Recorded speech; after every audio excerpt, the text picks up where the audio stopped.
Dearly Beloved Volume 1. About the author. Dylan Herbert wrote this book. He has written the book Jingleman Volume 1, The Wayward Lady.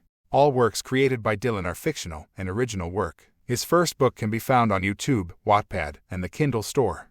This title, Dearly Beloved Volume 1, can be read on Wattpad, Neo Reads, Goodreads, the Kindle store, Amazon, and Apple's iBooks. In addition, it will be available to listen to on YouTube at Books by Dylan. This title is a separate story from the Jingleman series. It follows some of the characters you may have recognized in their earlier years, before Noah Webster becomes a doctor and the main antagonist of the story, before Clarke becomes a detective and the hero of the story, how the two first met and how things fell together in place. This story tells about Noah's wife before she is killed. By the time Jingleman Volume 1, The Wayward Lady book, Noah's wife is dead. It may be hard to understand what is going on if you haven't read my first book. Things explaining the 12, the door, and the wayward are mentioned in this title. However, Jingleman Volume 1, The Wayward Lady explains things in much greater detail. This title begins in July 2040, and most of the book is told in the eyes of Noah Webster. Thanks for reading, and I hope you enjoy. Chapter 1. Hello, dear friend. It was the summer of 2040, and I must admit I am ill-prepared for my day. Another day filled with drama and suspense, no doubt. My parents sent me to a new boarding school in North America.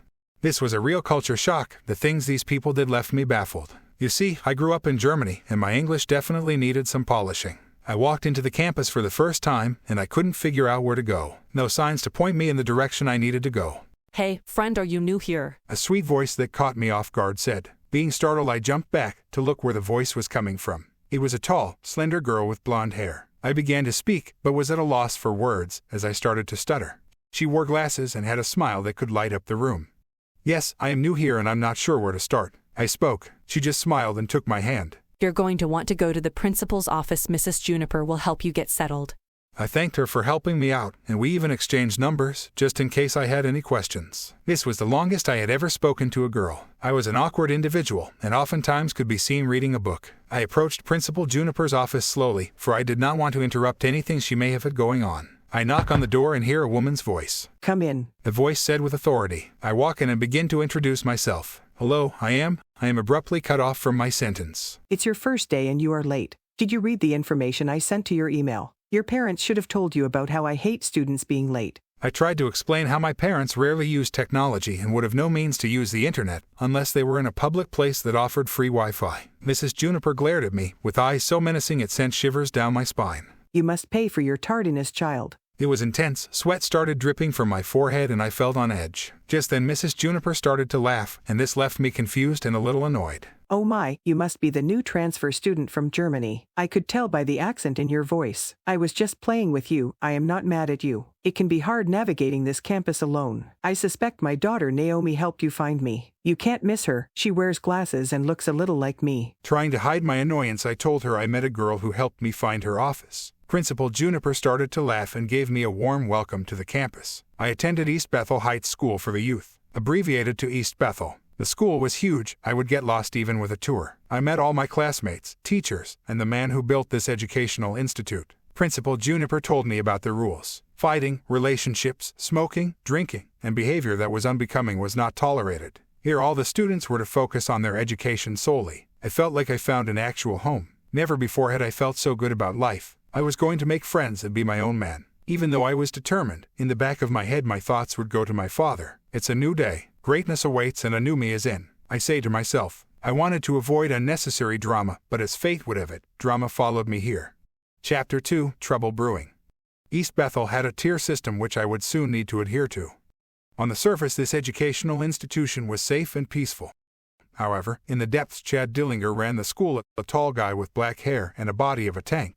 Although he smelled like a garbage truck, he proved to be a long-lasting obstacle in my path for years to come. If you crossed Chad or even looked in his direction, it would spell certain destruction for you. He had a kid pinned to the wall, but my parents always instilled in me to mind my business, so that's what I did. As I walked past him, our eyes met. Hey, fresh meat, what are you looking at? Chad spoke, but I did not even answer. I was not even scared, I was just annoyed. I dealt with mood swings, and when my mood changed, I was known to be ruthless and cold. During these mood swings, my personality would almost change completely. Yo, I am talking to you. Are you looking for a fight? Chad said. Just then I look up and see the kid's nose bloody from the beating he had received. I was instantly filled with fury. Flashbacks from growing up with my dad came flooding in my head. My fight or flight brain took over, and I headbutted Chad, knocking him off balance. I was small, but the one good thing my old man taught me was how to fight. My body was honed since birth to deliver the most pain with the least amount of effort. I started kicking his legs, as you heard cracking sounds from the deadly impact of my kicks, and soon there were people pulling me off Chad before I realized what I had done. This was the first time in my life I had totally blacked out. When I came to it, I was in the office of Mr. Morden, the educational institution's founder. Mr. Webster, violence of any kind is not tolerated. What do you have to say for yourself? Upset and in a fit of rage, I shout Chad was beating that kid to death, and you all did nothing. How long will you let this injustice continue for? I saw someone in need of help and my body just moved on its own. I do not regret anything. Mr. Morden, shocked at my response, replied to me. You only just arrived, and we have yet to make you a model citizen. Things may be different where you come from, but here, we want you to know for any troubles come to us first. This will be your last and final warning. Now you will apologize to his father and spend a week doing service hours. You see, Chad's father sends donations to this institution, which helps us keep it running. You do understand, right, Mr. Webster? I shook my head and left to avoid conflict. How did I always end up the villain in everyone's story? It was really mind-blowing to me. I walk out and see the kid who Chad had given a bloody nose to. At least I had saved this guy from a certain impending demise. Hey man, I just want to thank you so much for saving me back there. I usually can hold my own, but you see I recently got in a car accident and my legs are still healing. The boy said to me. Then I replied, I am glad I could help. I am Noah Webster. I hope you can get some rest. The kid I had saved was Robbie Clarke. In the weeks to come I would have gotten closer to Robbie and we would become inseparable. I was going to force myself to apologize to Chad's dad, but I got sidetracked. My father was visiting me today. I needed to prepare mentally for this experience. A black SUV pulls up to the school. I was spending time together with only two people I would consider my friends. Naomi and Robbie noticed it instantly. Naomi asks who drives that car and who they are visiting. You see, everyone knew that cars were only driven by faculty members and guests. The only guests allowed here were parents and family members. My heart sank and my stomach began to turn. As the car turns off, an older gentleman stepped out. He was handsome, with silver long hair. He wore an eye patch on his left eye and had a tuxedo on. Naomi then blurted out, Oh my, he is so handsome. I wonder who he is here to see. I then replied to her, that's my old man. His name is Sergio. Both Naomi and Robbie look at me in disbelief. He could not be more than 30 years old. Our eyes finally met, and he spoke. Chapter 3, Split Personalities, Noah. Now to understand the course of events that would follow, you need to hear it from multiple accounts. The first account is through my eyes. I am Noah Webster, and what would happen forever changed me, placing a barrier between me and my father forever. A person can only take so much, and these events would send me into the start of madness. My father spoke to me as he got out the black SUV. Hey, boy, why haven't you written your mother and me yet? Sergio said in a stern voice. I explained to my father about how busy I had gotten in the incident with Chad. I told him he was bullying Robbie and how I had broken Chad's leg. My father's demeanor instantly changed, and he had a smile on his face. That's my boy. Good job. Ain't nobody going to out-China Webster. Sergio explained to me how strong our bloodline is and how much weight the last name Webster actually held. He assured me he would take care of both Chad and Chad's father. After some time had passed, he reached for his laptop bag that he was carrying on his shoulder and gave me some pills. Noah, you forgot your medicine at home. Your mother was worried about you not being able to control your emotions. This will help with the headaches. Take them in the morning before your classes. My father said. These pills helped regulate my extreme emotions and helped with my depression. In 2023, the United States Board of Medicine and Wellness created a new medicine based off the properties of Lexapro. This medicine would later be developed further in my later years to become what the world would know as Codex 9. However, that is a story for another time. I finally introduced my father to my two friends. I was excited because this was the first time my father had approved of anything in my life. As we all were chatting, in the back of my head I had questions. Why was my father so nice? Why was my father actually here? Back home he was different, and always talked about finding a red door in the woods. I always thought it to be odd, and to be honest I thought it to be a metaphor. The closer we got to the woods, the more violent my father would become. The cruelty of my father was linked to the woods and that door which I never found. However, now since he was in America, he was nice and full of excitement. All of a sudden, we were cut short by Mr. Morden. Mr. Morden spoke. Hello, sir. Welcome to East Bethel Heights. How may I help you? Sergio turned around to see a plump, short, well-aged man. In a tone of disgust, he replied, And sure you won't be able to help me. You cannot even help your body by staying in shape. I quickly intervened to de-escalate the situation before it got out of hand. Mr. Morden, please excuse my father. He's had a long flight from Germany and is just tired and hungry. I say quickly. Mr. Morden's face said it all. He was offended, but still remained professional. Mr. Morden replied. I see. Well, make sure your father gets some rest and something to eat. As this institution's founder, I will not tolerate that disrespect. Next time I will call security to remove him from the campus. My father just glared at Mr. Morden at what seemed like forever, then I took my father to explore the campus. As we were walking, I see a familiar face, and my heart starts pounding.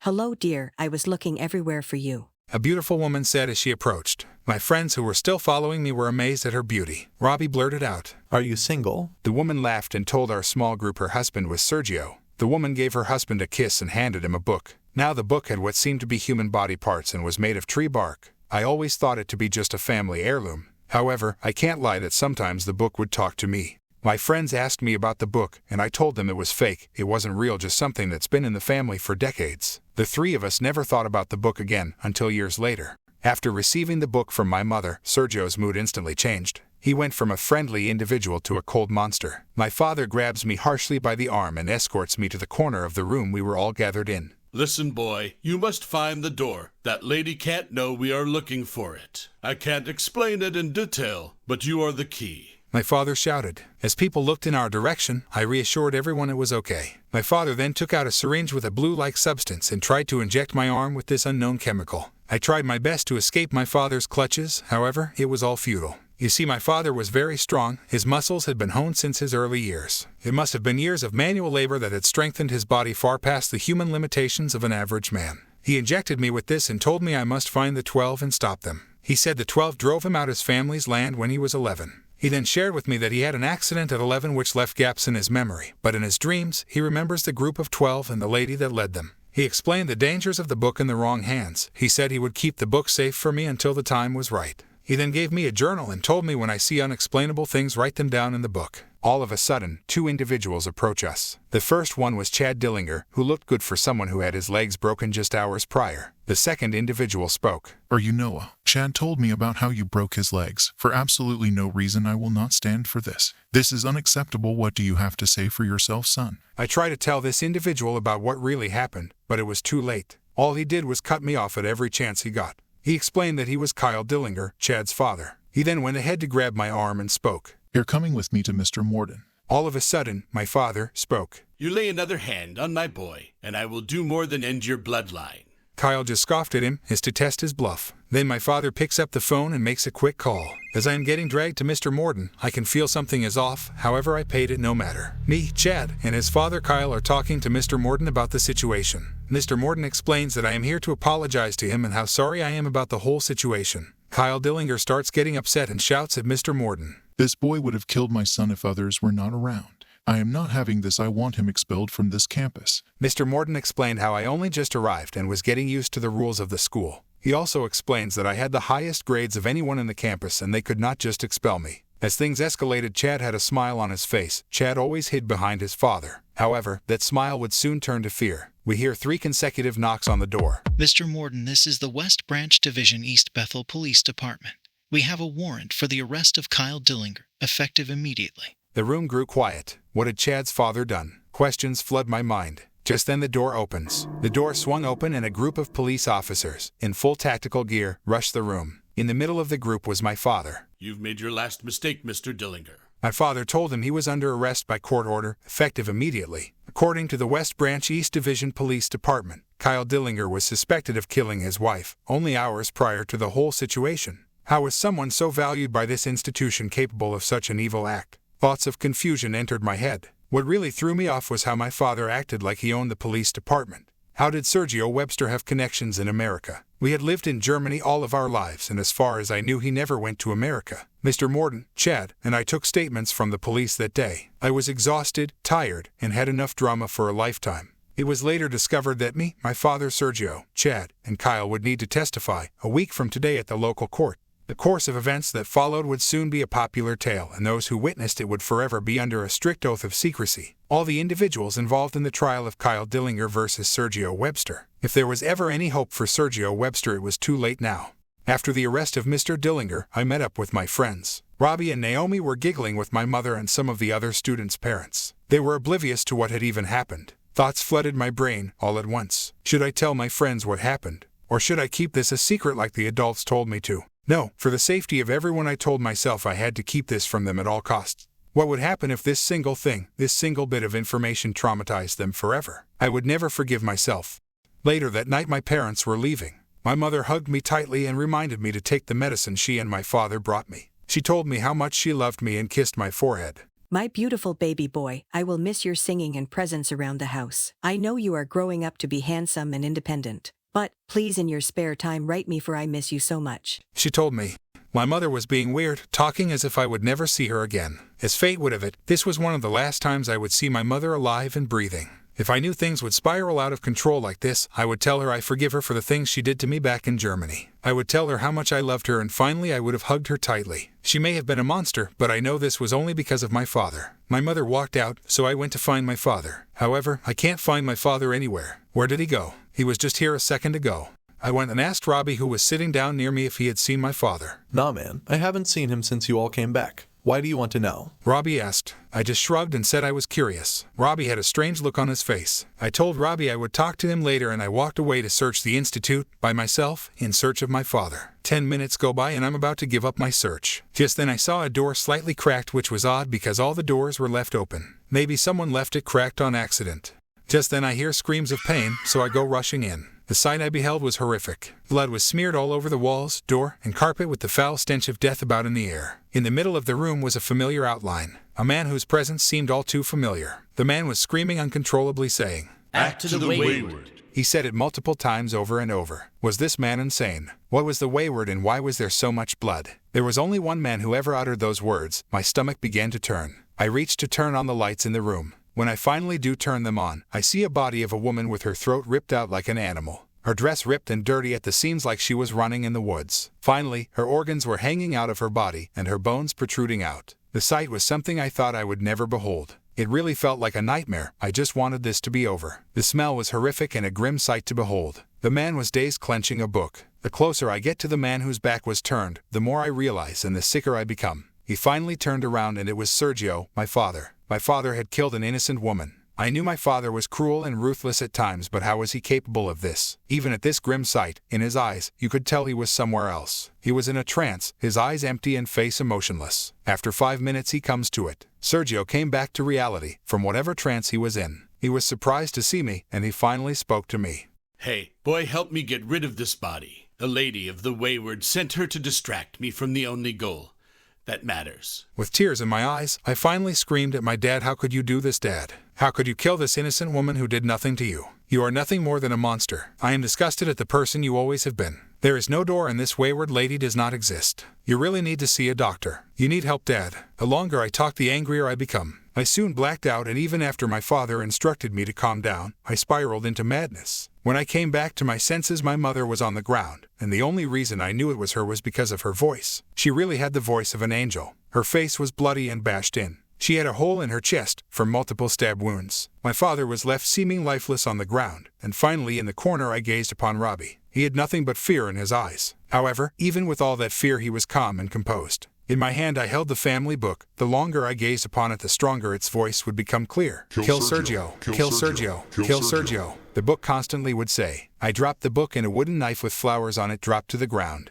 It had blood on it. I soon put everything together. My mother was stabbed with this same knife. Crying, I held her tight before she took her final breaths. The more time that passed, the more lifeless she became. Her final words would haunt me for years until I came to realize what she meant. My beautiful child, you were created from hatred. You are the son of revenge. If at any time you find that red door your father is obsessed with, you must throw that wretched book into it. Burn the door and never look back. I know I haven't been the best mother. The book corrupts the souls of those who touch it. I pray you find love, peace, and harmony.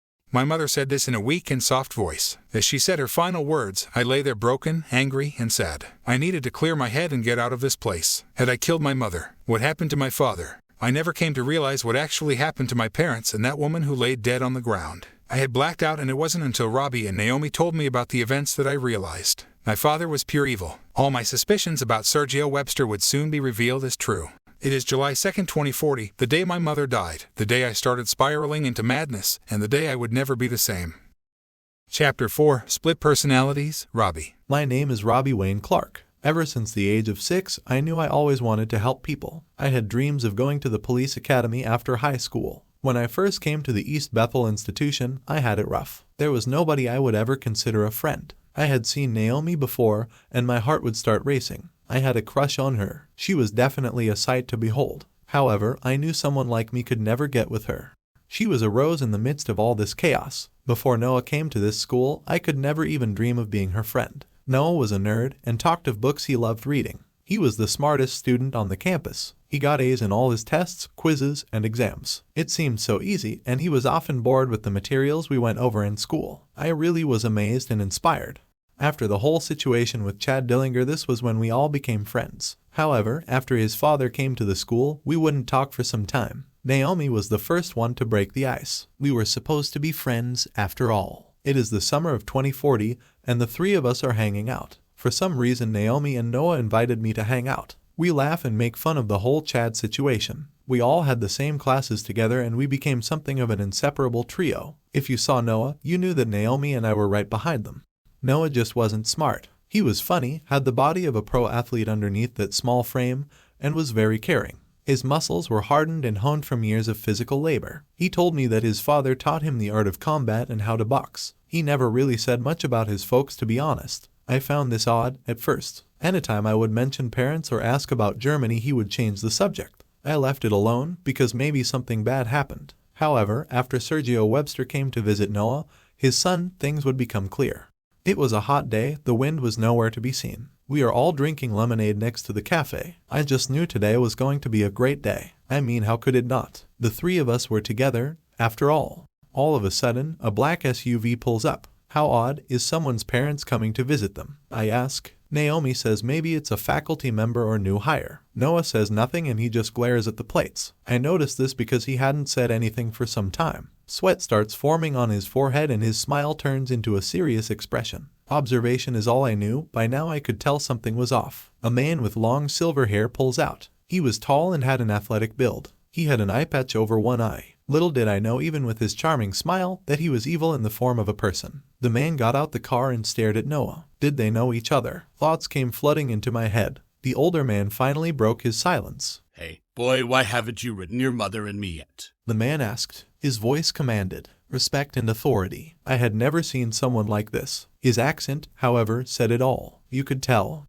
Later on, during the conversation, we would learn that this man was Noah's father. Their conversation eventually shifted, and the two seemed more relaxed. However, I noticed some things that may have been overlooked by the average person. Noah eventually told us his father's name was Sergio Webster. The name sounded familiar, but I couldn't make a connection. It wasn't until later that things would make sense. The things I noticed between the two happened gradually. At first, I paid it no mind, but soon it would become evident. Every time Sergio would get within arm's length of Noah, my friend Noah would step back or dig his nails into his skin. It got to the point where you could see blood on his skin. No normal family was like this. Definitely in America it was a different dynamic from what I observed in my life thus far. In my mind, facts were facts, and the facts told me that Noah was terrified of his father. I'm not sure if Naomi had noticed this. After all, she was oftentimes just in her own world. Soon we were all exploring the campus with Sergio. Things got weird when a beautiful woman came to greet Sergio and Noah. She was the most beautiful woman I ever laid my eyes upon. Her skin was perfect. She wore a red dress with black heels. Her body was athletic like Sergio's. However, her eyes were a deep dark brown and hazel. This was the first time I had ever seen a person with heterochromia. She had the voice of an angel when she spoke. Her long black hair was lush and beautiful. However, I couldn't shake the feeling something was off about her. She introduced herself as Sergio's wife. How was it that Noah's parents looked so young? They couldn't be older than 30 years old. She kissed her husband as she greeted him with a weird-looking book. This book had what seemed to be human body parts and was made of some kind of tree bark. Our group would soon be separated as Mr. Morden, Noah, and Sergio began to talk. Soon it was me, Naomi, and Noah's mother along with other guests. Noah's mother never revealed her name to me. She was the center of attention. As we were talking to each other, a man came stumbling in. No doubt he was drunk or tipsy at best. Hey, sweetheart, you're looking mighty fine. Why don't you come over to my hotel room after this, and we can get to know each other? The man said as he reeked with alcohol. Noah's mother looked at the man intensely. She then spoke. I have a husband, child. You could never even last a minute with me. Leave me alone or you will soon regret this mistake. The man, surprised at her response, then took it a step too far and said he would get what he wanted. As he approached her, he slapped her on the butt and started to touch her breasts. I can't deny that they were the only big parts of her body, but this guy was taking it too far. Before we knew it, the man was on the ground, screaming in pain. His eyes were bleeding, and he was coughing up blood. What had happened? I took my eyes off the situation for a second, and this happened. As I looked to the entrance, I see Naomi staring at the whole situation. On her face was fear as her skin was pale as if she had seen a ghost. Noah's mother soon walked away to collect herself, and I soon vanished from the room. I needed to clear my head. As I'm walking, I arrive at the office of Mr. Morden. I never went in. However, I could recognize the voices of Kyle Dillinger and Noah. Kyle Dillinger gave money to the school and was Chad's father. I hear them talk about expelling Noah from the campus. Kyle seemed to be determined to get Noah expelled. He probably would because Mr. Morden was a pushover. Mr. Morden could be swayed easily if the price was right. I walked away to do some research in the library. If I wanted information, I would find it. I soon learned why the name Sergio Webster sounded so familiar. According to accounts, when he was 11 years old, his parents vanished and were never heard from again. Then when he went to live with his mother's brother, at the age of 12 he was admitted to a psychiatric hospital for 5 years. He would later establish the United Research Institute of Enforcement and Safety. As the founder, he was established in America, Asia, and Germany. He owned all police departments, military branches, and first responders for public emergencies. He had a net worth of 86 trillion United States dollars, but for some reason not a single picture of him could be found. As I continue to do research, I also find out that Kyle Dillinger is trafficking children in Arizona, and his accomplice is Michael Bruce Morden. Michael Bruce Morden is this institution's founder. They had paid the researchers of the Board of Medicine and Wellness for an experimental drug. No doubt this is the reason Chad's injury healed so fast. This world was corrupt, needed to be saved and purged of this evil. There were people behind the scenes, pulling the strings. They must be stopped at any cost. I soon exited the library because I heard unfamiliar voices around. You see, the library was close to Mr. Morden's office. As I approached the office door, I see police squads outside the office. The police officers were equipped in full tactical gear, awaiting the orders of one man. It was Sergio. His influence had even reached here, but how? On command, they opened the door and placed Kyle Dillinger under arrest for the suspected murder of his wife. I was only involved in the whole situation because I had known the Dillingers since first attending this institution. We were under court orders not to breathe a single word on the events that took place that day. Kyle Dillinger was a prominent public figure, and the court system was afraid that the public would take his side and try to free him before the trial. After the police department took in Kyle Dillinger, I saw the look on Chad's face. He was trembling with fear. No longer able to hide behind his father's image, he was without doubt fearful. For someone that took pleasure in scaring his victims, it was nice to see how the tables were turned. The trial would be held a week from today, but little did I know that what was about to happen that night would be nothing compared to what we all had to deal with during the trial. Later that night, Noah, Naomi, and I meet up to discuss about the events that happened that day. Me and Noah decided it was best not to involve Naomi with the incident that had happened. As far as we knew, she knew nothing about the trial, and that is how we planned to keep it. Naomi was, however, acting strange. She told us to be extra careful around Sergio's wife. She said she couldn't explain in detail, but whatever book the Websters had was no ordinary book. I thought her to be insane for even proposing this. It was just a book, and Noah had told us that the book was fake. Naomi soon said goodnight to the two of us, and we went our separate ways. Moments later, Noah's mother told Noah she was getting ready to go back home to Germany, and they said their goodbyes. Finally, things would go back to being normal. However, that was wishful thinking. What would happen next would have me questioning everything. The events that happened next threw me off. I never knew Noah was such a monster, that he was capable of murder. Had Noah always been like this? In my eyes, he was no better than his father. I would soon cut all my ties with him completely. Noah comes to me and asks if I had seen his father. I told him that I hadn't. Before I knew it, Noah vanishes in search of Sergio. It had been about 13 minutes and I was getting worried. In the back of my mind, something felt off. What made me search for my friend was the faint muffled sounds of screaming. The voice sounded like Noah's. I got up quickly and bolted out the room. Before I can get there, Noah's mother stops me. What seems to have happened? Why are you running?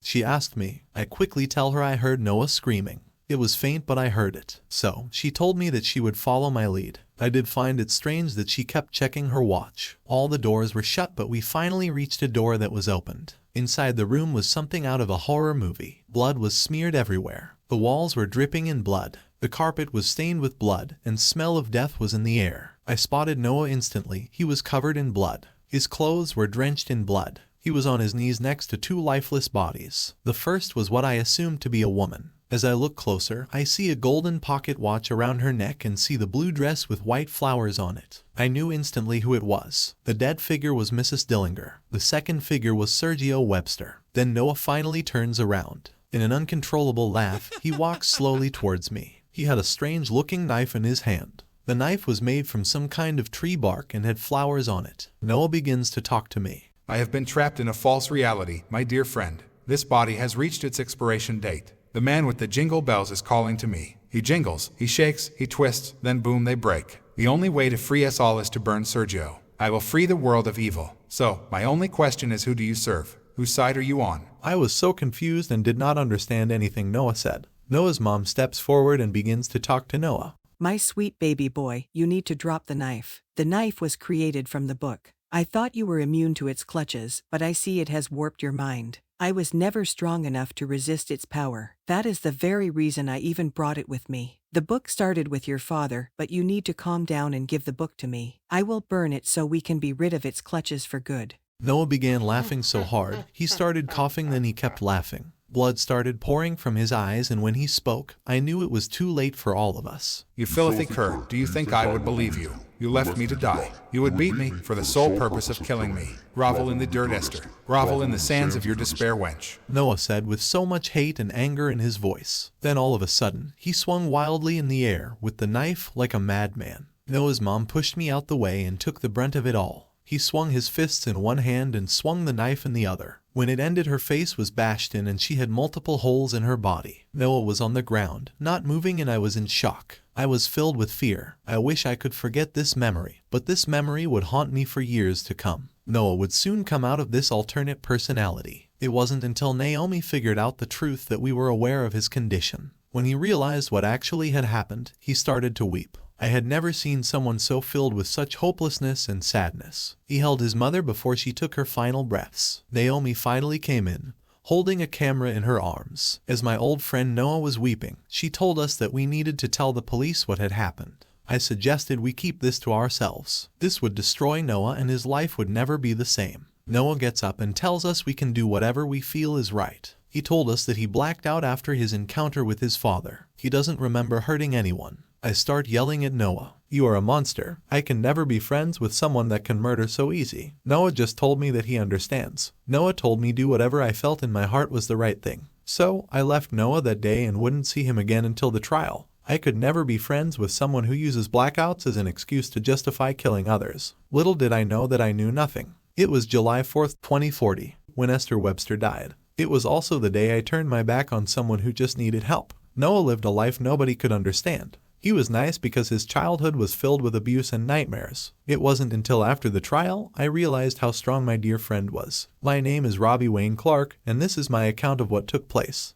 Chapter 5, Split Personalities, Naomi. I am Naomi Elizabeth Juniper, the daughter of the principal at East Bethel. The day I met Noah Webster changed my life forever. It was the first time my heart had skipped a beat for a boy. Noah was small but was really handsome. I was so excited to show him around the campus. I soon found out Noah and I were in the same class. Noah told me soon afterwards how he saved Robbie from Chad, but all the consequences that followed. I just wanted Noah to be safe. I wanted Noah to know that I had his back regardless of what happened. Everything was going well, but I must admit Robbie was often just a third wheel. I liked Robbie as a friend, but my heart belonged to Noah.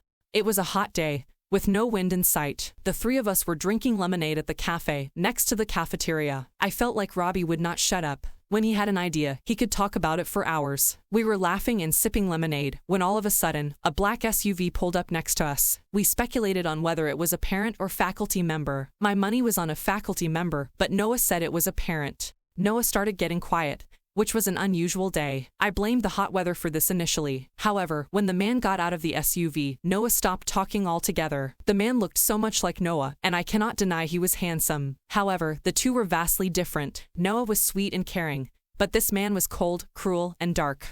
I will admit at first, I was captivated by his beauty, but it soon faded away. The way he talked to Noah made my skin boil. Noah eventually told us that the man was his father. His father's name was Sergio. Sergio had an eye patch and long silver hair. He could not be more than 30 years old. I did notice that Noah would step back or dig his nails into his skin when his father got within arm's length. What kind of trauma had Sergio put Noah through? However, that was just the start of what I observed. I felt like I had heard of the name Sergio somewhere before. Maybe it was my imagination. But if this was the same Webster as what I thought, we would be in trouble. We soon started showing Sergio around the school. And when Sergio gave pills to Noah, I was confused. Sergio claimed it was to regulate his extreme emotions, but I had my doubts. There was no known public medication that could do that, at least as far as I was aware, but I buried it deep inside my mind. I led the school club for research and news. In my core, I was a reporter. I wanted to solve this mystery, and I was devoted to this cause. We were soon greeted by Noah's mother, which Robbie tried flirting with. I found it disgusting the way he would ogle her. Not in the jealous kind of way, I told myself, but in the type of way I found annoying. I must admit her breasts and butt were good to look at. They were perfect and would drive any man to their knees, but Robbie would just stare. At some point during the day, Sergio was talking to Noah in the corner of the room. The two were arguing about something. Noah assured everyone that it was okay. I was really worried about Noah. Noah looked uncomfortable and on edge ever since his parents came to visit. I was the first to notice Sergio's mood changes. At first, he was charming, kind, and sweet. However, when he talked to Noah, he would reach in his pocket to grab something and then his mood shifted completely. What was in his pocket? The way Sergio treated his own son made me furious. Sergio only addressed Noah as boy. When Sergio got in proximity with Noah, his eyes were filled with no emotion. His smile retracted, and his posture became one of authority. Noah was the sweetest boy I had ever met. So, why did Sergio treat him with such cruelty? Maybe this was the average German family. After some time, Robbie and I were trapped in the room with Sergio's wife and the other parents. I noticed Sergio, Noah, and Mr. Morden leaving together. What had Noah gotten himself into? The area we were in was huge, and sometimes would make it hard to spot people coming and going. However, that was neither here nor there. I needed a break from all the people in the room. Noah's mother was always the center of attention. I was annoyed. Others would constantly praise her beauty. What was this feeling in my chest? It was jealousy. She had even reached the heart of my friend Robbie. She disgusted me, but it was more than her beauty that put me on edge. I was soon sitting by myself close to the entrance of the room when it happened. Now what happened next would send me on a mission to uncover the truth about the Websters. I trusted Noah with all my heart. I loved our talks, mostly when Robbie didn't interrupt us. I must admit that I liked everything about Noah. However, ever since meeting Sergio and his wife, I felt on edge. Some things didn't add up. I was determined to uncover the truth, no matter how uncomfortable it was to hear. A drunk man comes stumbling in. I thought this man to be just another unimportant guest. However, in the back of my mind I realized that I had seen this man talking to Mr. Morden and Kyle Dillinger in the office. They always used to tell me they were just planning an event, so I paid it no mind. However, this man approached me and asked, "Hey honey, have you seen Noah? I have a gift for him. I'm so proud of that kid for getting such good grades." This really threw me off because I never knew they talked. Why would a stranger want anything to do with my beloved Noah? The man introduced himself as Bruce Odeski. Bruce was the head of the West Branch Division East Bethel Police Department. Now I figured where I had seen him. He was on television weeks prior to all this, giving a welcome speech to all the new transfer students. Something was off, for I felt it in my gut. After a few brief moments, he walks towards Sergio's wife. As he approached drinking his bottle, he tries seducing and flirting with the woman. He ends up slapping her butt and grabbing her breasts. To everyone else, he looked as if he just wanted to violate her. This was unbecoming of a law enforcement officer. However, in my mind I knew the truth and I had seen this numerous times in my life. He was searching her body for something. What was Bruce Odeski looking for? If he suspected her of something, it must be bad. This was the extent of how far he could go. With my position in the room, I could see the two clearly. Sergio's wife pulled out a piece of paper she had been hiding in her breasts, then uttered words so strange, it left me baffled. Return to the wayward, fallen child of man and become stiff as a board and twist like a branch, become one with her beauty. As she said this, blood started pouring out the pores of his body. I was horrified. I grew pale. She had killed that man. I couldn't prove it, but I would. If this was Noah's mother, I could only imagine what he had gone through as a child. Everything she did was calculated and never on accident. My mind started racing as the man lay lifeless. Why were the other guests acting like nothing happened? Noah's mother soon picked up Bruce and told everyone he had been drinking a little too much. She assured everyone she would take him to the nurse's office. You see, the institution had everything you needed to survive. It had a hospital, doctor's office, gym, hotel, and so much more. Robbie and my eyes finally met, and he no doubt had seen the look of terror on my face. However, we wouldn't talk until Noah killed his mother. If there was anything I was good at, it was getting down to the truth. I had the entire database from the police, high-acting politicians, courts, and secret documents. Unfortunately, if I were ever found out, it would be the end of me, and I would definitely serve a lifetime in prison. You see, I was good with technology and devoted my free time to hacking organizations' private servers and classified documents. So, I decided to go to my room and do some digging into files. What I found left me horrified, shocked, and sad at the same time. I found out that Sergio Webster founded the United Research Institute of Enforcement and Safety. He was worth billions of United States dollars. However, no pictures could be found of him. The public didn't even know what he looked like. Sergio oversaw law enforcement. But what shocked me the most was what I found on Noah. Noah was diagnosed with a split personality disorder at the age of 3. He was adopted by a family at 6 after Sergio and his wife took a 2-year trip to China for business. That family was later found dead with their bodies chopped up into small pieces. According to the state court system in Germany, Noah had killed the family after blacking out. The details were all over the place, but the DNA at the scene of the crime didn't add up, so they let him go and Noah was found not guilty. Noah has public documentation of his declining health. He would often be seen with scars, bruises, and burns on his body. The Child Protective Services tried looking into it, but they were never heard from again. Not only them, but their friends, family, and associates. All facts pointed to Sergio Webster being the culprit. How had things spiraled into madness? After uncovering all this, I heard the screams of a woman. It was faint, but I still heard it. I got a quick text message from Robbie. It was short and made no sense. Robbie messaged 3 words. Millie Darkson Hall. Did he want to meet me there?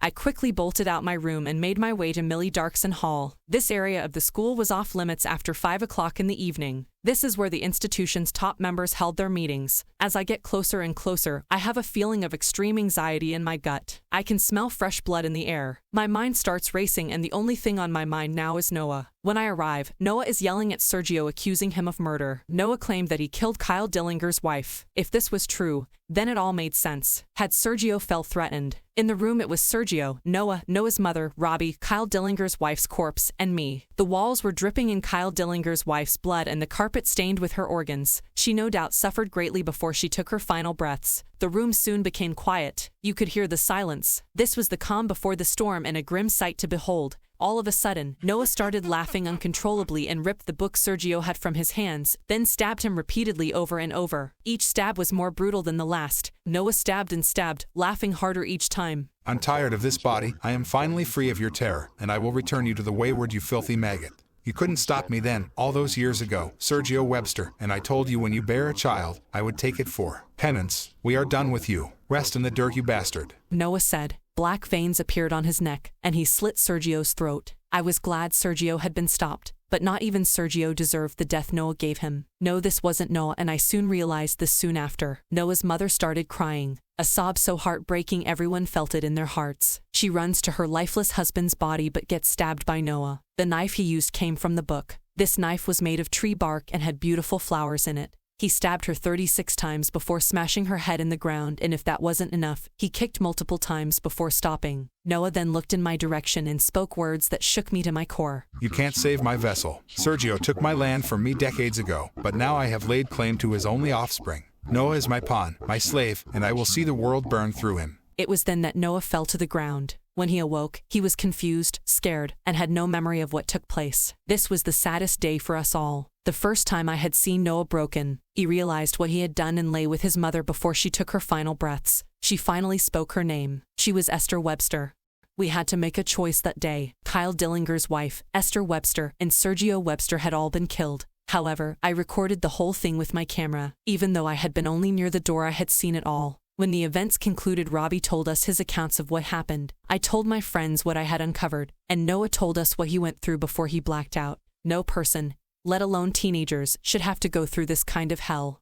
Robbie told us he was going to report this. Robbie could no longer be friends with Noah. He was disgusted at Noah for killing people so easily like he had done this before. He told us that Noah was just using his illness as an excuse to do whatever he felt like. At this point, I wanted to be on Noah's side so badly. However, I knew Robbie was right. So, I kissed Noah on the forehead and left with Robbie to tell Mr. Morton about the events of the night. As fate would have it, this was just the beginning of madness. If I had stayed with Noah, maybe things would have turned out differently. Maybe I could have helped my beloved friend from spiraling into insanity. My name is Naomi Elizabeth Juniper, and this is my account of what took place when Noah's parents came to visit. I must admit that even after all this I don't know what to believe. However, in less than a week we would stand before the court of Darkson and would be under a strict oath not to say a word of the events that happened that night. This was the day the three of us would have to pick whose side we were on. It was on this day we would all meet the Lady of the Wayward for the first time. Madness, corruption, and insanity would soon come to America. Chapter 6: The Court of Darkson. After the death of Esther Webster, my mother, I felt nothing. I had become the monster I fought so hard to escape. My mother was the sweetest woman on this planet. However, the book corrupted even the purest of souls. When she was away from the book, she was the sweetest soul and had dreams of living on a farm with me and her grandchildren. It breaks my heart, to the core, that she would never be able to see that dream come true.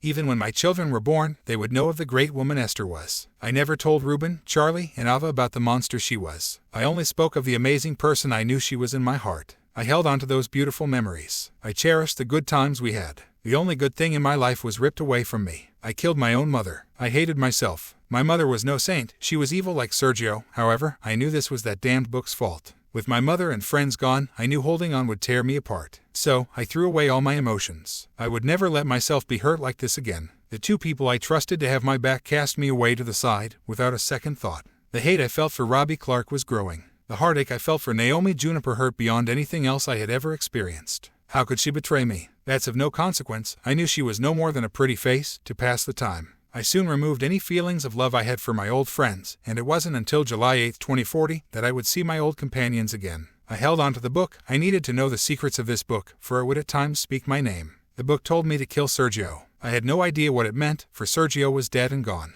As the days passed, I continued to go to classes. I would see Robbie and Naomi, but we would never speak. I saw how happy they looked together, and that made my skin boil with rage. One minute we were the closest we could ever be, and the next we didn't talk. I needed to blow off some steam, so I went to the underground nightclub. In the depths of the school, illegal activity could be found everywhere. Contraband, brothels, fight clubs, and drugs. This was an entire society underneath the school and was led by 3 students: Chad Dillinger, Leon V. Drago, and a female I would soon grow to know. Chad Dillinger was just a bully, and everyone feared him. People would crumble before him, but it wasn't because he was strong. It was more so because of his family ties to the mob. Chad was built like a tank, but nobody messed with him because they knew he could make anyone's life a living hell. Grown men would beg for mercy, and I would soon have my first real encounter with him. The second student was Leon V. Drago, a man with no equal. His skill only second to his hubris. Apart from myself, he was the smartest student in this institute. He was blind since birth, but his skill with the sword surpassed anyone else's. He had a white cloak and wore sunglasses all the time. Nobody could tell he was blind because he walked in a way that men, children, and dare I even say gods would quake in their boots. He had no connections to strong bloodlines like Chad and me. However, when he walked you could feel the bloodlust in the air. I approached Chad and Leon and told them I wanted to blow off some steam. Chad was still pale and shivering from the whole incident with his father. Although he put on this tough guy act, I knew Chad was just a little kid at his core. I knew he just wanted approval from his dad. Now with his mom gone, he was really broken. My mood was terrible as of late. The sight of Chad made me vomit. No, it was the sight of weakness, which made me sick. My mind was like bricks, numb and void of any redeeming qualities. Soon Leon looked my way. I felt it. The same fear I had when Sergio was around. No, this was worse. Who was this guy? Leon finally broke the silence. I will fight you tonight, inside the arena. A fight between gods and men. I heard you know how to fight, and since you beat Chad with no effort, that makes you the third strongest student here. I accepted his offer, but if I was going to win, I needed to rid myself of my fear. How would I do this? As fate would have it, my journey to this fight would be the start of madness. As a child, I was never exposed to drugs and sex. I was sheltered all my life. Yes, my father was cruel. However, the only interactions I had was with family members. As I'm walking around, I see her. A beautiful woman. She had long red hair and her beauty was only second to a goddess. I was captivated by her beauty. Even though in my heart I longed for the love of Naomi, I knew that ship had long sailed. I needed to be rid of those annoying emotions. She wore a black skirt with black and red high-heeled boots. Her aroma was the first thing I would notice. I walked closer to her, and to my surprise she greeted me with open arms and said, "Hello, handsome. Welcome to my brothel. I am Vicky. How may I serve you?"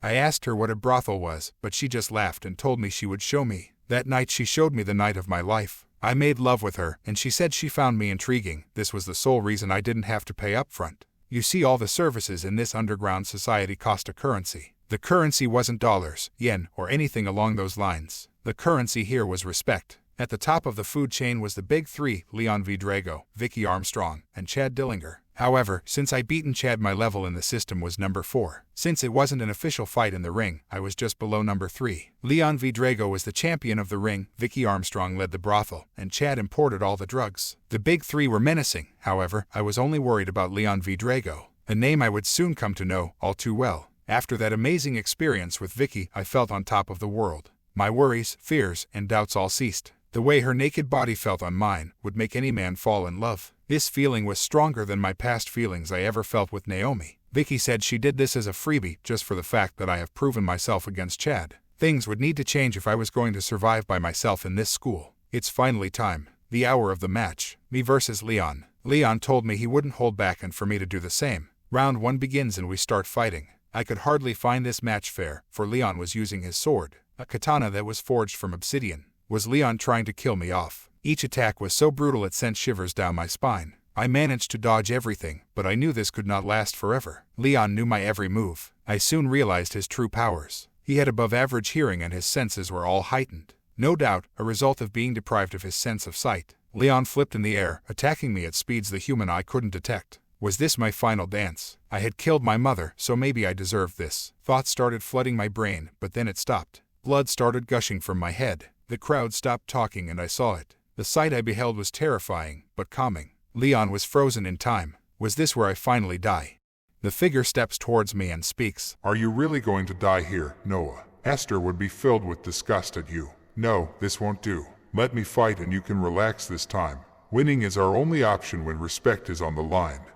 The figure spoke to me. The figure comes closer and I realized it was me. I was talking to myself. The worst part about the entire situation was that this wasn't the first time we talked. I usually spoke with myself like this when I was on the verge of blacking out. I was tired, exhausted, and I just wanted to sleep. It had been 93 hours since I had a good night's rest. So, I agreed to let the other me take the lead. What happened next would send fear into the hearts of Leon, Vicky, and Chad. I began laughing, and I ran towards Leon. His moves were fast, but I was sporadic and filled with a bloodlust everyone could feel in the air. I blocked all his sword swings with the book I had in my satchel. I grab Leon's sword as he strikes and breaks it into pieces. However, Leon's hand-to-hand combat was still a force to be reckoned with, or it would have been for the average person. Every time he attacked, I countered with a power that left bruises on his body. My legs were strong, and I kicked him to the ground repeatedly. As the fight continued, everyone could tell Leon was getting tired and losing his edge. I spoke to Leon. You wretched bastard, I am he who lurks the darkest corners of this world.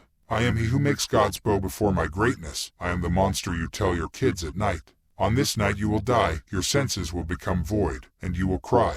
Just then I punched Leon so hard in his ears with a clap, his ears started ringing. Leon is knocked off balance and his ears are left bleeding. However, this wasn't enough. I started kicking him in his face and dislocated his arms. I wouldn't be stopped. I could not be stopped, for if this was the will of Esther Webster, I wouldn't stop till Leon was dead. Just then I'm tackled by Chad, Vicky, and Tommy Shigatsu. Tommy was the right-hand man of Leon. As I'm tackled, I can feel the fear in the air. My job was complete. I demanded respect. I demanded authority and people quiver before my very presence. I soon woke up, an hour later on Vicky's lap. The only reason I know what happened was because other students had recorded it. Man, you're one crazy motherfucker. You know that. Tommy says as I finally awake. I sat up and asked who he was and what happened. Tommy Shigatsu introduces himself and then Leon walks in. He looked terrible and it would certainly take some time for him to recover. Leon tells me he had so much fun fighting me, for nobody had ever bested him. He explains to me that I'm a great fighter and the sudden mood change was something of a god. Everyone praises me and I am crowned king of the underground society. In my later years, they would prove all extraordinary allies in my fight with Robbie. As July 8, 2040 approached, I would have become closer to Leon, Vicky, and Tommy. We were inseparable. However, Chad always used to try to pick fights with me. At every turn Chad would hire groups to take me out, try to poison my food at the cafe, and do things to crush my spirit.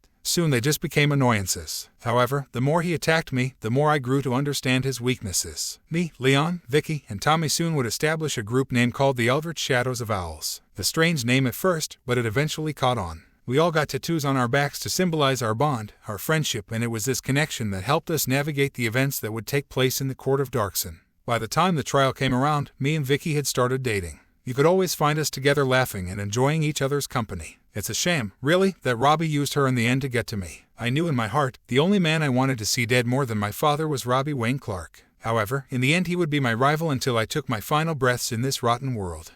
I'm kicking it with my newfound friends. Then I got summoned by Principal Juniper, the mother of Naomi Juniper, to attend the trial. I was allowed a max of 3 supporters to aid me in my testimony. This was great. The entire Eldritch Shadows of Owls could attend. However, I knew that there would be multiple sides. Those in favor of Kyle Dillinger, people who supported Sergio Webster even though he had been killed by my very hands unbeknownst to the world, my 2 old friends who would no doubt pin the death of Sergio on me, and us the Eldritch Shadows of Owls, who would come out on top, who would be found guilty. I never would have guessed my world would be turned upside down. In the end, I lost myself to rage. I lost myself to madness. I lost myself to revenge. The human mind is so frail that way. I told Leon, Vicky, and Tommy about the events that took place when Sergio came to visit, so we devised a plan, where if I was blamed for the death of Sergio, it wouldn't destroy my life. So, it began, and we all made our way to Millie Darkson Hall.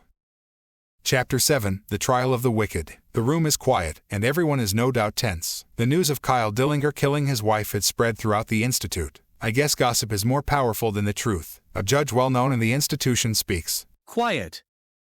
I am Judge Smith, and we are all here today gathered for the sole purpose of either proving the innocence or guiltiness of Kyle Dillinger. We will hear the supporting facts from his loved ones, people who knew him, the accounts of Sergio Webster, and of course me. The judge made all of us swear to tell only the truth. In the room, on the stands, it was me, Robbie, Naomi, Kyle Dillinger, Chad Dillinger, Mr. Morton, and Bruce Odesky. Sergio Webster wasn't here, and of course I knew why. He was dead. However, Bruce Odesky told the judge he would arrive in exactly 5 minutes. The question on your mind is probably how was Bruce alive? Bruce on the surface was a normal man. However, in the depths he was the second human to enter the Wayward. A man that couldn't be stopped so easy, but that is a story for another time. The trial started without Sergio, and everyone was nervous because they didn't know what to expect. My name is Noah Webster, and this is the account of the trial of the wicked, better known to all as the trial of Kyle Dillinger versus Sergio Webster. We were under oath to never speak about these events to anyone. However, times change, and the world needed to know about the corruption of our so-called beautiful society. America is a plague that infects the entire world. I only wish to see it burn. Judge Smith lets everyone give their accounts of what happened. Kyle Dillinger was an upstanding member of society on the surface. Even though he was no saint, he had not killed his wife. He was set up by Sergio. Sergio promised to do more than end his bloodline. After grabbing me harshly for the incident with Chad, Kyle Dillinger begins his attempt to prove his innocence. Yes, Mr. Morton had cameras throughout the entire building. So, Kyle brings forth Mr. Morton. Mr. Morton then shows the court the proof that Kyle is innocent on that front. However, what Robbie and Naomi did next was so calculated and evil that they would soon become the public enemy of Kyle Dillinger and the Eldritch Shadows of Owls. Robbie and Naomi display their proof. Robbie says, Your Honor, I would like to show the undeniable truth that Kyle Dillinger has been trafficking students out of this school. Robbie showed documents, papers, video camera files, audio recorded messages, and a written confession that it was true. Naomi then told the court that his accomplice was Mr. Morton. The room begins to roar and scream angrily at both Kyle Dillinger and Mr. Morton. Out of all the people, why would my old companions do this? Was this their sense of justice? They had nothing to gain by saying this. Even if it's true, I knew what I had to do. So, I devised a plan to destroy Robbie, and it wouldn't take much. Judge Smith then asks, Are you sure all the evidence presented is true, without the intent to slander the name of Kyle Dillinger? Without hesitation, both Robbie and Naomi assured the judge the proof they presented was authentic and that they had no personal feelings involved. However, Robbie was 6 steps behind me. I had gotten Tommy Shigatsu and Vicky Armstrong to replicate the voices by placing a tracker bug on Naomi's phone. You see, in 2033 technology had developed for AI. AI could replicate the voice of anyone. The better the AI, the harder it was to detect if it was a computer or the actual person. This plan was perfect. This plan would change the course of the trial. However, this was only temporary. I knew I had to be willing to be seen as the bad guy if this was going to work. I stepped forward and began to speak. Your Honor, I have proof that Naomi hacked into top-secret databases to get her information by illegal means. In addition, Robbie Clarke's testimonies cannot be trusted, for he has had malice intent from the beginning. I tell the judge that he and Chad Dillinger were always rivals, and because of that he held hatred for the Dillinger family. When I say this, Robbie quickly stares at me. He was shocked that I had calculated this, and I would stoop to lies to protect Kyle Dillinger. In the voice recording, all could hear that Naomi said she had hacked organizations' databases, top-secret government files, and that she and Robbie were going to take down Kyle Dillinger by any means necessary. The audio recording also stated that Robbie was extorting Naomi to go through with this and how scared she was because Robbie threatened to murder Mrs. Juniper, who was the principal. You see, I knew I had to go above and beyond for this to be even somewhat believed. I contacted the West Branch East Bethel Police Department to hire a cleanup crew and place Robbie's fingerprints and DNA all over the scene. Only those who worked with my father could be trusted. I had to do what I believed in my heart was right. Framing an old friend really meant nothing to me, because even though Robbie was my friend, he left me to rot and die. It baffles my mind how close friends can become enemies so quickly. The court is now roaring with anger at Robbie and Naomi before the judge quiets down the room. Finally, I had done it. I had swayed the hearts of the people against Robbie, and now the villain of the story was Robbie Wayne Clarke. However, what happened next would shift the dynamics completely. The judge was now almost certain he knew what the outcome would be. The judge then asked Robbie if he had any evidence in his defense. Robbie smiled and told the entire court that he had evidence of the true culprit.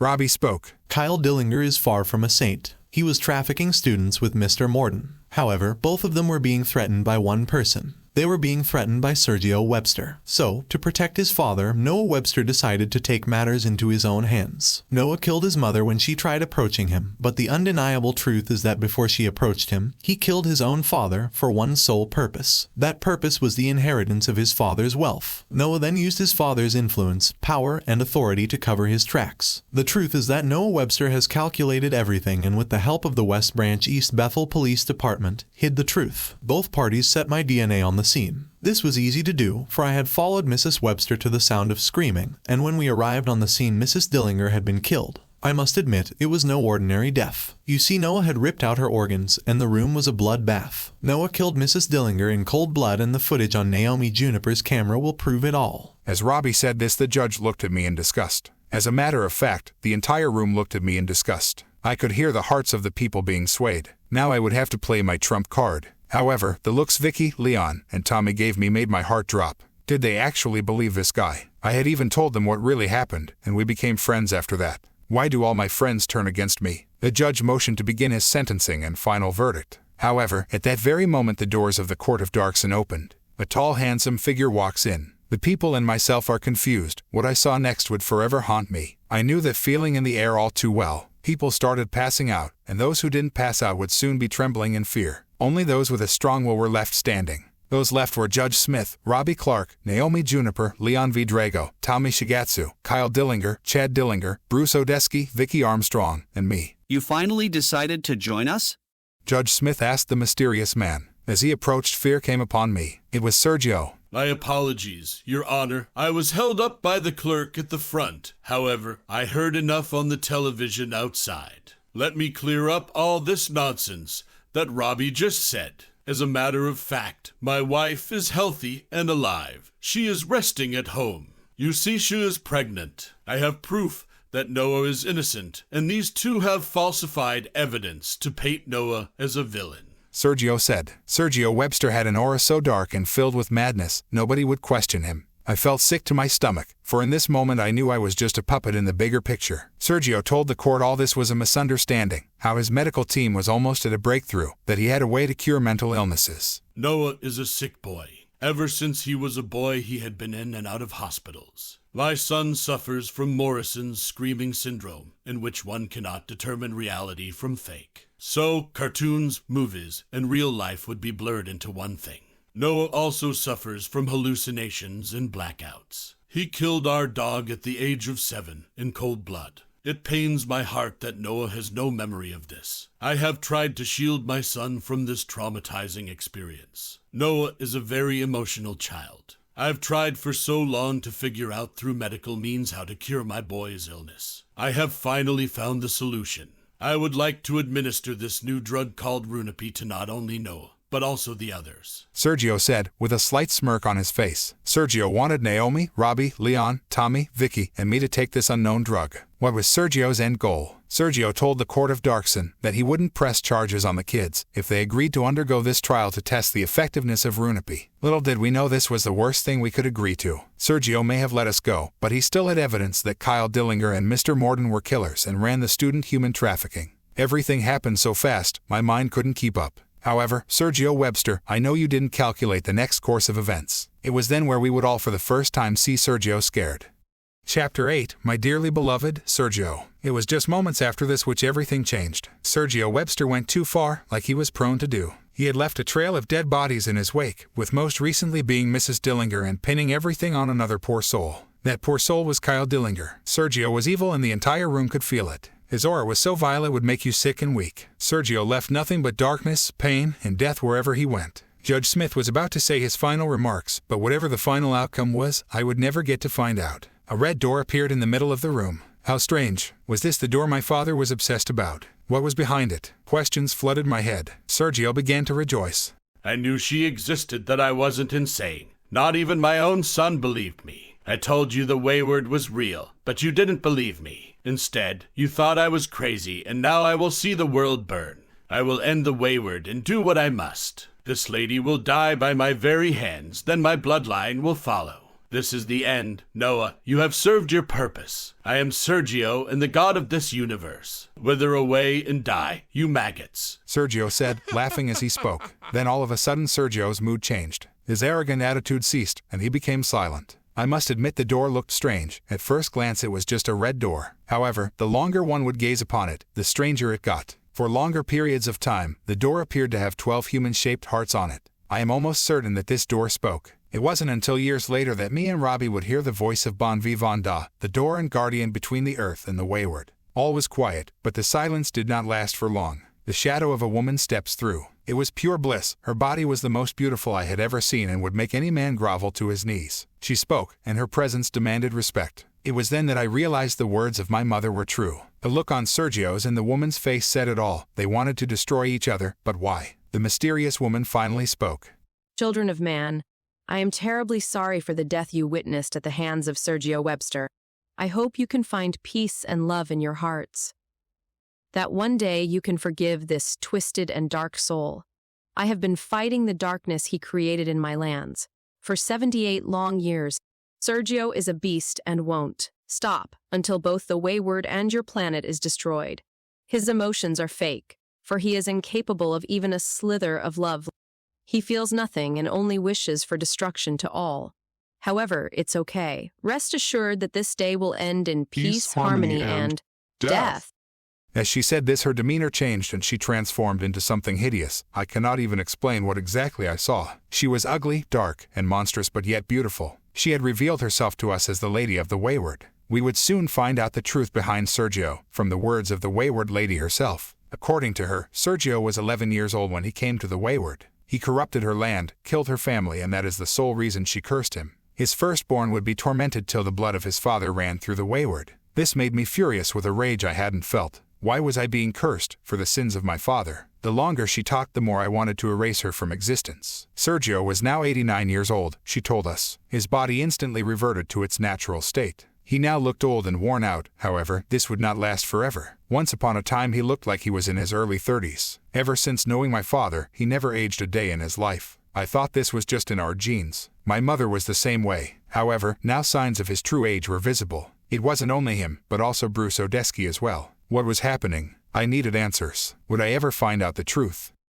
Sergio's bones started to crack as you heard the arthritis kicking in. Sergio looked at me with tears in his eyes and told me this was his end. This was the first time I had ever seen my father cry. My heart felt for him, but the voice in my head told me it was just an act. Before he would vanish from this world, he gave me a gift, an old pocket watch that was given to him by his father. This pocket watch was passed down to the firstborn son of the family. In the end, Sergio Webster gave me his only sincere apology and told me the truth. He was pushed into a lake of unknown chemicals. The chemicals had warped his brain, and he knew it was his end, so he tried with all his might to find the great healer of his town. All the residents talked of a beautiful woman, who if you followed her back through the door she came from, you would be healed and get offered one wish. So I followed her through the door, but she attacked me. When I fled, I saw a sight so horrific anyone would be traumatized. The healer killed all of her 12 friends. That same lady revealed herself as the Wayward Lady.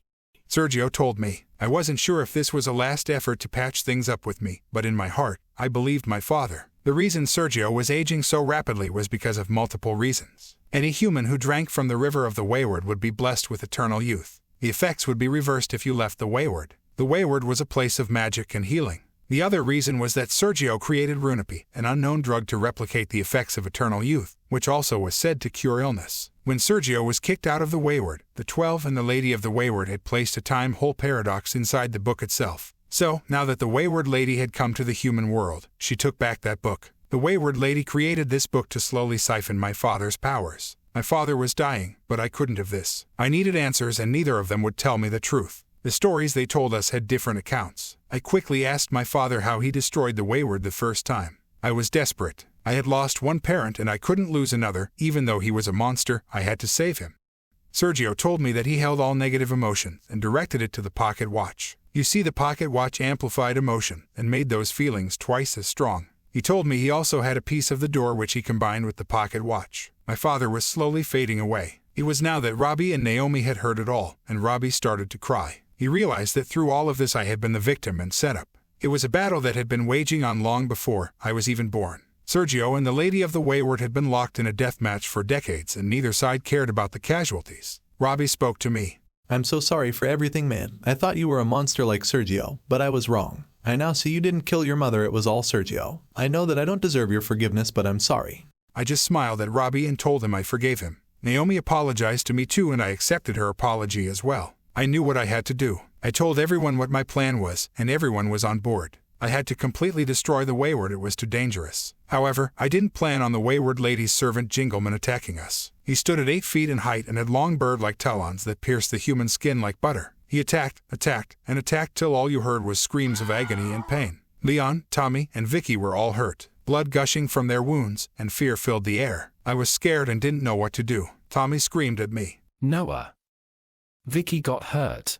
Please help her. This was the first time I felt something other than anger and rage. I was sad. I held her tightly as she just smiled and said her final words. Hey, handsome, I'm so happy I got to meet you. I love you forever and I hope we can meet again in the afterlife. As Vicky said this, she passed away. It would take me years to overcome her death. I lost control at this very moment. I spoke to myself, for I knew I needed his help if I was going to win. Hey bastard, wake the fuck up. Everyone is going to die. I need you. I don't care if I never survive this. Then the other me, which only came out when I blacked out, smiled and accepted my offer. He told me I couldn't die here, it was too early. I blacked out, lost control, and gave into madness. My bones twisted and broke. My eyes were black and my pupils red. With the pocket watch around my neck, I dashed towards the Lady of the Wayward. However, the Jingleman stopped me. So, I grabbed him by his throat and smashed his head in the ground. This wasn't enough, I tore his talons off. You could see the fear in his eyes. However, death would have been too kind. I retrieved the book from the Lady of the Wayward soon after. I was in control this time. It was then that Leon grabbed his sword and stabbed the Wayward Lady. She screamed in pain, and with the Jingleman she vanished back to where she came from. It wasn't until years later that the eldritch shadows of owls would find out that all entities from the Wayward had a weakness to obsidian and runepi. It was finally over. I wept, for I had lost Vicky. I loved her and she loved me. Although it was short, it was also sweet. Robbie, Naomi, Leon, and Tommy all came to me. I still heard the voice inside my head, screaming to kill them all. Just then a white flash blinded me, and I soon lost consciousness. Was this the end of me? Chapter 9, Lost Memories. I awoke to familiar voices and a shadow approaching me. Do we have all of them, Bruce? A voice asks from across the room. Yes, all of the kids are here. We can proceed with erasing their memories. Another voice replies. As my vision comes back to me, I am in a white room with all my friends. In the room was also Sergio and Bruce. They looked as they always did. Was this a dream? What was going on? I try to move, but my arms, legs, and neck are chained to a metal bed frame. I start to panic and try to struggle as I realize my situation. I scream for help, but nothing comes out. Then I realize two things. I have a muzzle on, like a wild beast. Also, the glass in the room was undoubtedly soundproof. Was this my end? The mysterious voice approaches me, and I realize who it was. Sergio steps forward and tells me he is going to inject me and my friends with runepi, which would make me forget about everything that happened. You're no good to me scared. You will forget about the trial, the death of your mother, and Vicky Armstrong. The only thing you will remember is that you go to school and have a group of friends. This is goodbye, Noah. Until you get stronger, we won't ever meet again. You are the key to the Wayward. Just know you must get stronger, do what you must, and always harbor anger towards me. So many questions flooded my brain. However, this last attempt from my father did not work. I harbored hate, rage, and anger towards Sergio, for he was the cause of all the death around me. I could not forget. No, I wouldn't let myself forget. The thing I did was send my emotions to the earth, like Sergio did in the Wayward. Sergio Webster must have forgotten he gave me the pocket watch. So thus, it began, my eternal battle. I knew it had to be believable, so I stored all the events deep into my mind. I convinced myself that these events never happened. Sergio and Bruce finally injected me with runepi. This was their last mistake they would soon come to regret. I soon blacked out. I awoke to Leon, Tommy, Robbie, Naomi, and myself sitting in the cafe. How did we get here? What were we doing? Hey Noah, you are always zoning out. Robbie said. Apparently, we had all been planning our summer vacation. It was awesome. I had made some friends and thought I was on top of the world. Naomi took my hand and said she was so glad I had chosen to come out of my room to hang with them. Then she leaned in to kiss me. I was tongue-tied, but it felt great. Her lips on mine. I had finally gotten the girl. I grabbed her waist and kissed her against the sunset. Stars were in the sky, everything was in place. That day we all enjoyed ourselves. Naomi told me how she really felt about me, and we made a promise to never leave each other's side. However, happiness cannot last forever. Leon V. Drago approaches me and asks if we can talk. Hey, Noah, do you have gaps in your memory? I am having the same dream of a white room, repeatedly. His voice no doubt was different because he was exhausted from the battle. I looked at Leon and said, "My friend, whatever you do, always remember those dreams are true. Robbie and Naomi must never know about the events that took place. My goal is to kill Sergio Webster." Leon looked at me in fear. He had never seen such malice intent towards anyone in his life. I would never forgive Sergio for taking the life of Vicky Armstrong. My mind was clear. I would later figure out this was because of the runapee in my system. It's supposed to make you forget. However, it has the exact reverse effect if you have obtained one of the artifacts of the 12. However, what they are and how do they work, that is a story for another time. My name is Noah Webster. The events I told today ended on July 10, 2040. Until we meet again, just know my rage and hate for everything is growing, and I don't know if I will ever love anyone again. Chapter 10, Dead Men Tell No Tales. My name is Sergio Webster, and this is the last documented account of the events that took place. I saw a dead body and needed to research this poor soul. Vicky Armstrong. She was a strong woman and good to look upon. No wonder Noah was so smitten with her. I inject her with a massive amount of runapee and hook her into a machine. This machine sent shockwaves of electricity into her body. Vicky had entered the Wayward, and that was enough for me. She held a footprint into the two worlds. So, what me and Bruce did was attempt to create a portal to the Earth and the Wayward. The craziest part is that we succeeded. Nobody knew that the door was not the only means to get to the Wayward. Bon Vivanda would soon be useless. So it was on July 10th, 2040, Vicky would become the key to our plan. We not only resurrected Vicky from the dead, but made her into an artifact of the 12. My end goal was simple: destroy the Wayward and kill anyone who gets in my way. I must admit that all good things must end. I lived for another 5 years after this. However, now I am being chased in the woods like an animal. I sense another entity behind me. This entity was no doubt from the Wayward. It is too late for me now. A beast had eaten Bruce Odeski. I briefly saw this beast. It reminded me of a vulture, but it wasn't. It had eyes of hate, red like the sunset. It had talons for fingernails as it pierced the sky like butter. The screech that came out of its belly was so terrifying one would have nightmares. This beast stood almost 9 feet in height. I was terrified because this was the first time I could not beat someone who hunted me. I must admit, this is my last audio recording which some person will eventually find. When these words finally reach you, I will have been dead, or maybe fate will have been kind to me. Until we meet again, dearly beloved.